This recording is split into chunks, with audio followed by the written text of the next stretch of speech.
Voilà, bonjour à tous, la AM2. J'espère que tout va bien de votre côté. J'aimerais faire quelques petits commentaires sur les devoirs par rapport aux pages que vous aviez à lire, 71 à 75, sauf erreur.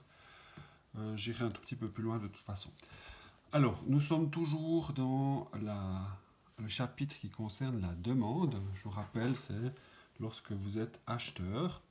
Et puis, on avait vu que vous alliez, en tant qu'acheteur, on réagit d'abord au prix, face au prix. Lorsque le prix varie, je fais juste un petit tour en arrière, hein, lorsque le prix varie, ici, sur votre graphique, l'axe des Y, eh bien, la quantité demandée, elle va évoluer et on se balade le long de la courbe. Si on fait varier autre chose que le prix, vraiment autre chose que le prix du bien en question, eh bien, on va déplacer la courbe à gauche ou à droite. Ça peut être votre revenu qui augmente, ça peut être la tendance, la mode, mais ça peut être aussi le prix de biens complémentaires.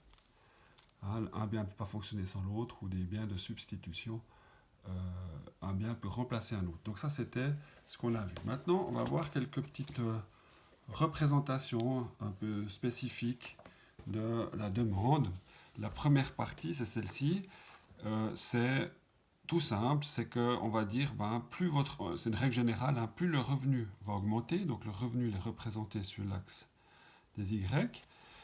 Pour un revenu 1, vous allez demander une quantité 1 d'un produit, peu importe le produit, et puis d'une façon générale, si votre revenu augmente, passe à R2, eh bien vous allez demander une plus grande quantité, ce qui fait que votre droite, en fonction du revenu,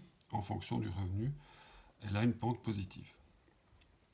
Il peut arriver quelques petites exceptions à cette règle. La première, elle est exprimée ici. Votre revenu ici augmente.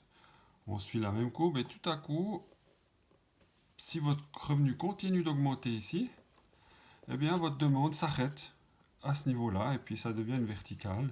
Ça, c'est une histoire de satiété, saturation. Hein, j'en ai assez de manger ce produit-là, par exemple, et puis je peux pas, même si mon revenu augmente, je ne vais pas en demander plus. Euh, c'est ce cas de figure. Mais il y a aussi le cas des biens dits inférieurs, c'est le graphique ici à droite. Votre revenu va augmenter. Donc au début, vous allez plus consommer, hein, votre quantité va augmenter ici. Et puis, vous allez revenir à un niveau ici de quantité qui va diminuer à force que votre revenu augmente, votre demande diminue. Ça, c'est le cas des biens inférieurs, comme on peut citer la patate. Hein. Quand vous avez peu de revenus, vous allez manger de plus en plus de patates ici, et puis à un moment donné, votre revenu continue d'augmenter, vous êtes content, et puis vous allez diminuer votre consommation de patates pour acheter d'autres biens. Voilà. Ici, la demande agrégée d'un produit, ça c'est facile en fait, c'est simplement l'addition de toutes les demandes individuelles sur un marché. Hein, ce qu'on faisait auparavant, c'était on posait la question à une personne, mais on peut poser la question à 1000 personnes. Si le prix du bien est à 2 francs, combien de quantités t'achètes? Si le prix passe à 4 francs, combien de quantités t'achètes? Ok. Et puis, on demande ça à plusieurs personnes, des dizaines, des centaines, des milliers. Et puis après, on peut faire une demande agrégée, c'est simplement l'addition de toutes les demandes individuelles. Hein. C'est marqué là, pour cela, il suffit d'additionner toutes les demandes individuelles. Et puis, ce qu'on appellera la demande agrégée, c'est la demande du marché. Alors là, l'exemple ici, il est tout simple aussi, c'est vous êtes, vous êtes ici avec, attendez, voilà, j'y arrive. Alors voilà, vous avez ici la quantité du consommateur 1, ici.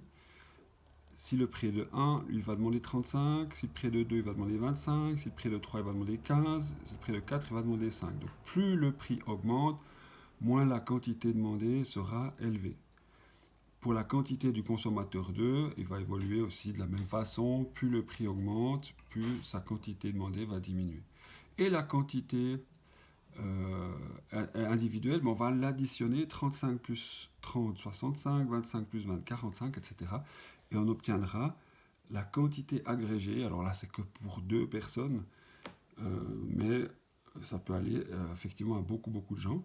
Et puis avec ça, on peut dessiner un graphique avec les demandes individuelles, la demande du consommateur 1, la demande du consommateur 2. Et quand on les additionne, on trouve cette demande agrégée qui représente la courbe du marché.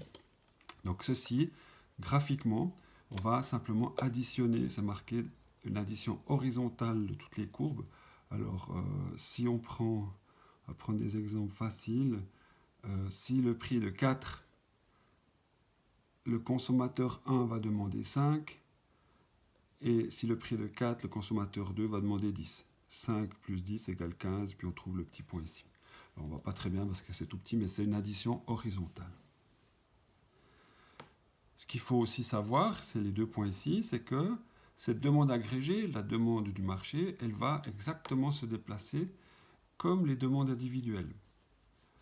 Hein, si tout le monde, c'est plus le prix qui varie, hein, on est dans le même cas de figure qu'ici, si c'est plus le prix qui varie, mais c'est tout à coup la mode de porter tel vêtement, eh bien, la demande agrégée va aussi se déplacer à droite, c'est une augmentation, à gauche, ça serait une diminution.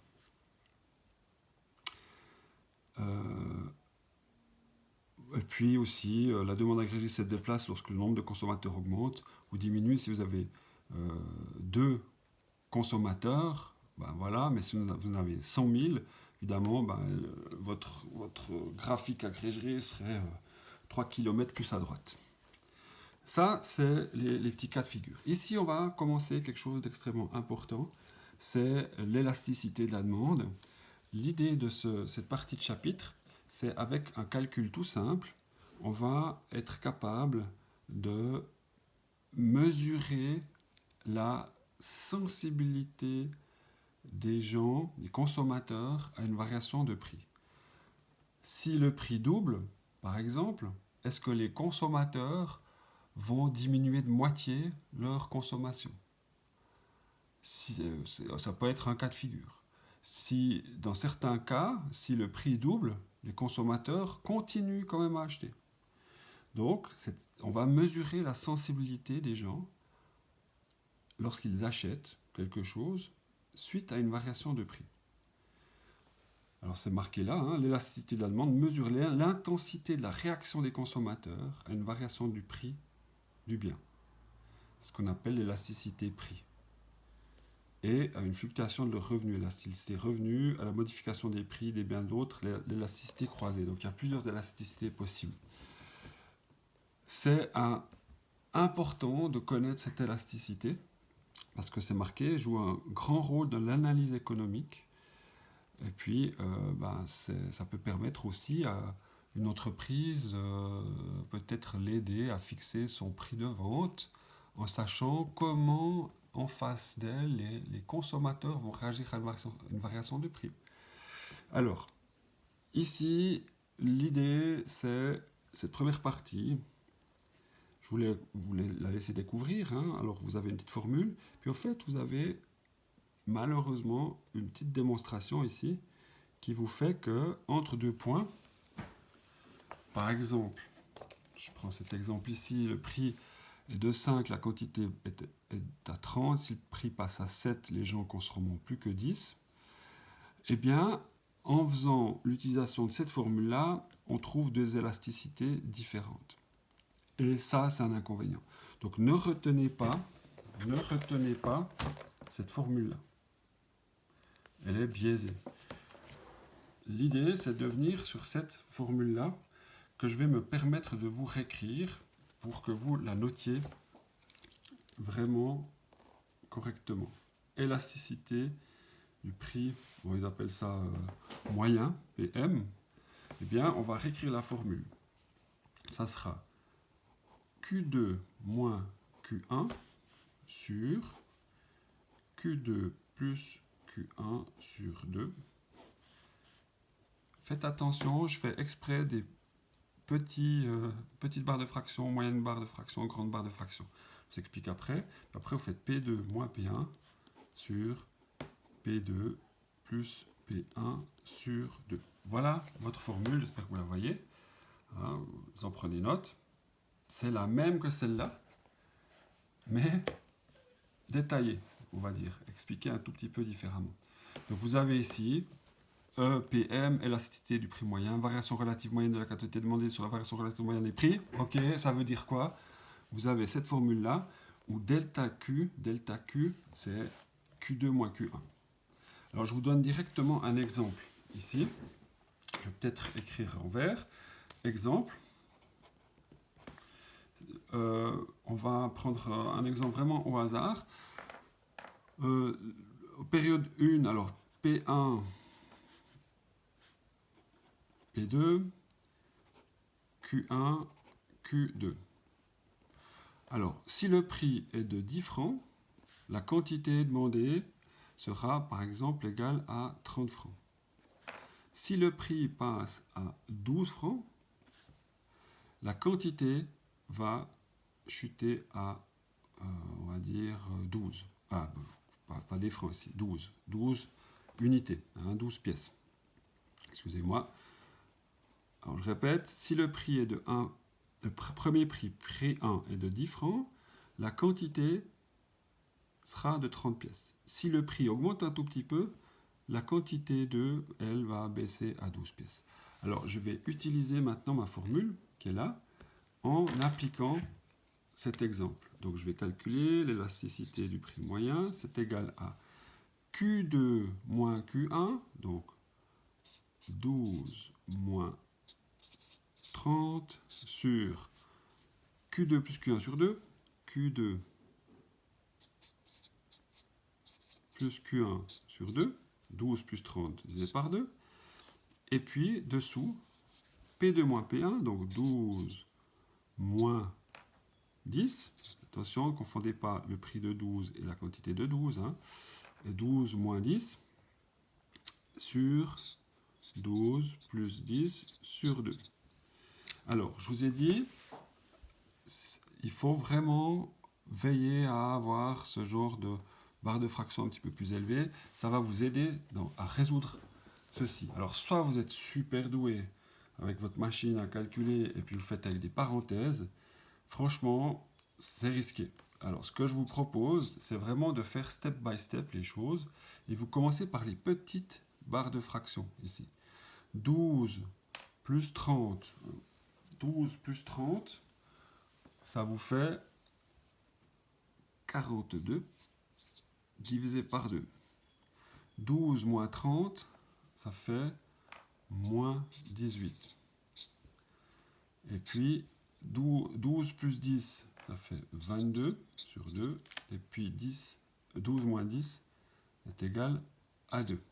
Donc vous réécrivez votre équation comme vous le souhaitez. Hein. C'est un petit peu step by step.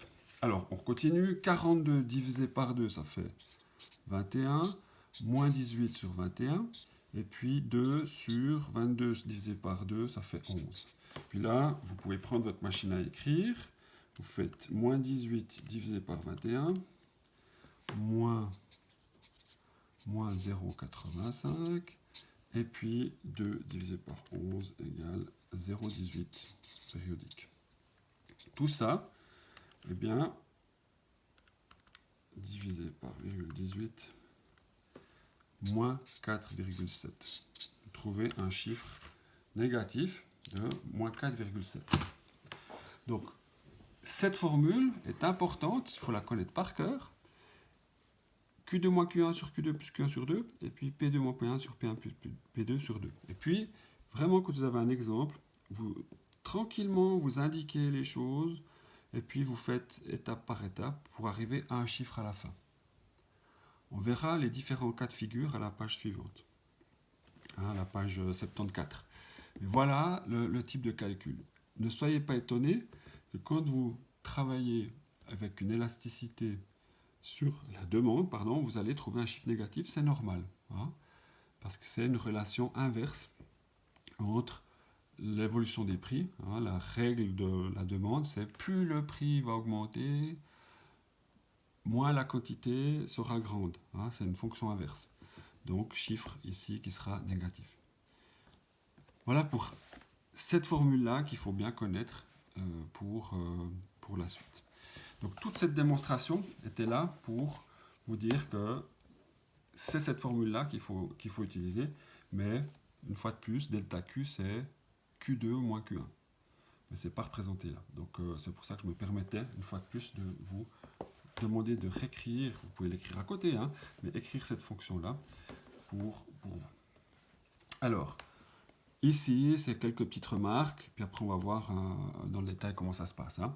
L'élasticité prix de la demande est négative, ben, c'est ce que je disais, car delta Q, delta P sont des signes contraires. Une fois de plus, c'est parce que plus le prix augmente, on l'a ici, hein, plus le prix augmente, moins la quantité demandée sera élevée. C'est une fonction inverse. Hein.